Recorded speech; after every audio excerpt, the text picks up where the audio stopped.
ខ្ញុំសរសៃខ្ចីខ្ញុំត្រូវងើបមកតតាំងដើម្បីយកភាពសាកស្អំខ្ញុំមកវិញដោយសារតែបងប្អូនមួយចំនួនទូចគាត់អត់ដឹងរឿងដល់ពេលគាត់អត់ដឹងរឿងអញ្ចឹងគាត់ចូលមកវាយប្រហារជេរយើងអញ្ចឹងហើយគាត់មើល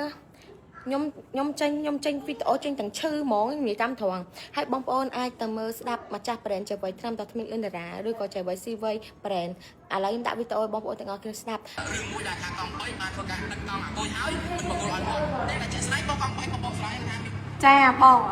សូមបញ្ជាក់ទៅបងសារព័ត៌មានឈ្មោះមាសសារ៉ានៅក្នុងវីដេអូមួយហ្នឹងគឺបងចុះខុសទាំងស្រុងបងអានេះខ្ញុំបញ្ជាក់ថាបងចុះខុសទាំងស្រុងហើយមួយទៀតបង pass up គឺគាត់កម្រងចង់បានតែម្ដងខ្ញុំនិយាយត្រង់បងខ្ញុំនិយាយត្រង់ពីព្រោះខ្ញុំគឺជាម្ចាស់កង់អាគុយខ្ញុំបាត់រយៈពេល2ម៉ោងជាងហើយកូនចៅខ្ញុំឈ្មោះប្រូទីចាមិនមែនក៏អត់មានពាក់ព័ន្ធគ្នាជាមួយណាការទេគឺធីមការងារតែមួយទេបងប្អូន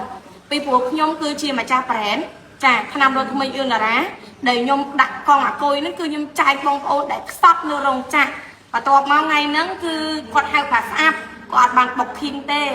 ចាហើយបង pass up គឺគាត់ឲ្យលេខមកគឺលេខហ្នឹងបន្ទាប់ពីតាក់តងចូលហើយគឺប្លុកគ្រប់លេខទាំងអស់មានថាលេខគាត់គឺដាក់ប្លុកខ្ញុំក៏តាក់ទៅអត់បានប្រូទីក៏តាក់ទៅអត់បានអាការក៏តាក់ទៅអត់បាននិយាយទៅជិត10 20នាក់ហើយមុននឹងខ្ញុំឲ្យគាត់ចេញវីដេអូខ្ញុំបាត់រយៈពេល2 3ម៉ោងហើយបងចាខ្ញុំក៏ឲ្យអាការអូនតាហើយក៏ណៃទុះអូនឯងជួយចេញវីដេអូឲ្យចាយបន្តិចដោយសារតាមិនដឹងថា pass up ដឹកកង់អាគុយបងទៅណាទេចាហើយខ្ញុំគឺជាអ្នកឲ្យអូនតាអ្នកផុសវីដេអូហ្នឹងចាហើយមុននឹងខ្ញុំឲ្យផុសមុននឹងខ្ញុំរត់ឃើញហើយ pass up នឹងបាត់ខ្លួនគឺខ្ញុំឲ្យកូនចៅខ្ញុំ10នាក់ជាងដើររពេញហើយបងពីព្រោះកូនដើរគឺខ្ញុំឲ្យគាត់ដឹកពីវែងស្រេងចាទួលពងរមកកំបូលបង ABA កំបូលប៉ុន្តែជាក់ស្ដែងរយៈពេល2ទៅ3ម៉ោងខ្ញុំឲ្យកូនចៅខ្ញុំជិះដើររគឺអត់ឃើញបន្ទាប់ពីអង្គការផុសវីដេអូបានខ្ទង់1ម៉ោងប្រហែលជាគាត់បើកផ្នែកឃើញចាបងម្ចាស់ pass up ហើយខ្ញុំក៏អត់បានឲ្យអ្នកណាផុសមុខបងដែរចាហើយគ្នាក៏អត់មានផុសប៉ះពាល់ទៅដល់បងដែរបើសិនជាបងឃើញវីដេអូហ្នឹងសូមបងជួយយកកង់3យកឲ្យខ្ញុំវិញផងដោយសារតែកង់3ខ្ញុំទុកចាយឲ្យបងកម្មការនេះរោងចក្របងសន្តិសុខដែលអត់មានលទ្ធភាពអត់មានអីជីចាគឺគ្នានិយាយតែប៉ុណ្ណឹងគ្នាអត់មានបានចោទប្រកាន់ថាអ្នកឯងចង់បានទេមានន័យថាគឺបងចង់បានកម្រងបងគឺចង់យកកង់3ហ្នឹងចង់យកកង់អាគុយទាំង2ហ្នឹងរបស់ខ្ញុំពីព្រោះខ្ញុំជាយើងតាក់តងទៅខ្ញុំជាយើងផុសវីដេអូដើររត់គ្រប់ផេកទាំងអស់ចាគឺខ្ញុំនេះឲ្យផុសខ្ញុំចេញពីខ្ញុំចាហើយឃើញបងប្អូនដែលគាត់ខ្ញុំដឹងថាមកពីអង្គការគាត់ផ្ទុះចា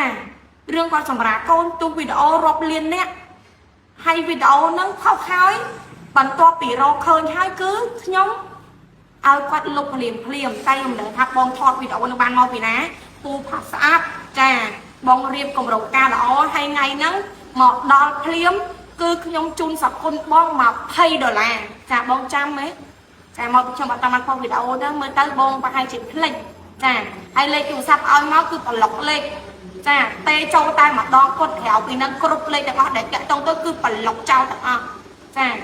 ដល់និយាយអញ្ចឹងបង pass up មុននឹងបងឲ្យគេចេញសារព័ត៌មាននិងបងសារព័ត៌មានសូមមេត្តាមើលវែកញែកចាការផុសវីដេអូគេផុសថ្ងៃ18រថ្ងៃ18ប៉ុន្តែជាក់ស្ដែងខ្ញុំឃើញបងគេទៅចុះសារព័ត៌មានថាវីដេអូគេចុះថ្ងៃ19អាការខាតកូននៅពេលទេចាអញ្ចឹងមុនចុះបងជួយឆែកមើលផងណាបងសារព័ត៌មានសូម5ប៉ុណ្្នឹងហើយខ្ញុំក៏សូមចង់ជួបបងដែរព្រោះខ្ញុំគឺជាសម័យខ្លួនម្ចាស់កង់អាគុយចាខ្ញុំទទួលខុសត្រូវប្រូទីគឺជាកូនចៅខ្ញុំអាការក៏ជា BA របស់ខ្ញុំនិយាយថាធីមការងារតែមួយមានការអីបងតាក់ទងមកចា